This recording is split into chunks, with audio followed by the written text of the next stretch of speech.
بسم اللہ الرحمن الرحیم۔ اگر ہم قرآن پاک کو پڑھتے ہیں اور اس پر غور کرتے ہیں تو ایک چیز اللہ رب العزت کی واضح سامنے نظر آتی ہے کہ اللہ رب العزت نے قرآن پاک میں عدد 7 کو ایک الگ مقام کیوں دیا ہے۔ کیا آپ کے ذہن میں کبھی یہ بات آئی کہ اللہ نے قرآن پاک میں 7 آسمانوں اور 7 زمینوں کا ذکر کیوں فرمایا ہے؟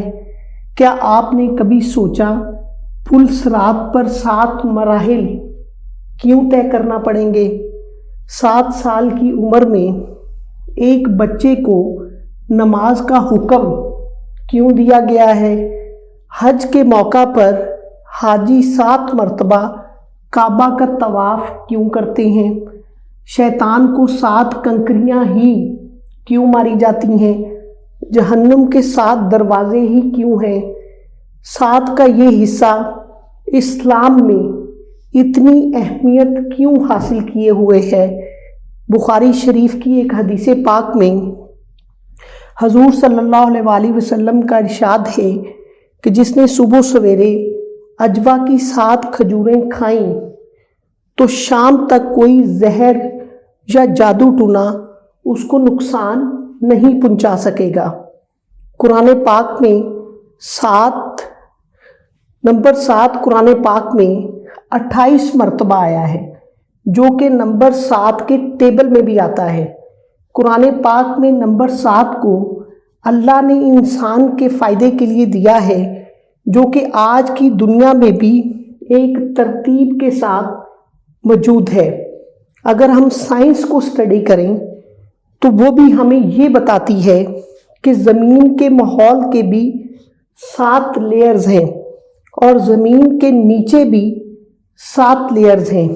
ایک ہفتہ میں 7 دن ہوتے ہیں اور ایک ایٹم میں بھی 7 لیئرز ہوتے ہیں۔ اس طرح زمین کے 7 بر اعظم ہیں۔ ایک مسلمان جب سجدے میں جاتا ہے تو وہ اپنے 7 اعضاء کے ساتھ سجدہ کرتا ہے، 2 ہاتھ، 2 پیر، 2 گھٹنے اور 1 چہرہ۔ قرآن میں نمبر 7 کو ایک الگ مقام حاصل ہے۔ قرآن پاک میں نمبر 7 کا استعمال سورہ بقرہ کی 29 آیت میں ہوا ہے، جس میں اللہ رب العزت نے 7 آسمانوں کا ذکر کیا ہے۔ قرآن میں موجود معجزات میں نمبر 7 قرآن کی سچائی اور اللہ کے ایک ہونے کا ثبوت ہے۔ ہم جانتے ہیں کہ اللہ نے قرآن عربی میں نازل کیا اور عربی کے بھی 28 حروف ہیں، یعنی 7 × 4۔ قرآن کی پہلی سورت اور آخری سورت میں بھی 49 الفاظ ہیں، جو کہ 7 کا ملٹیپل ہے۔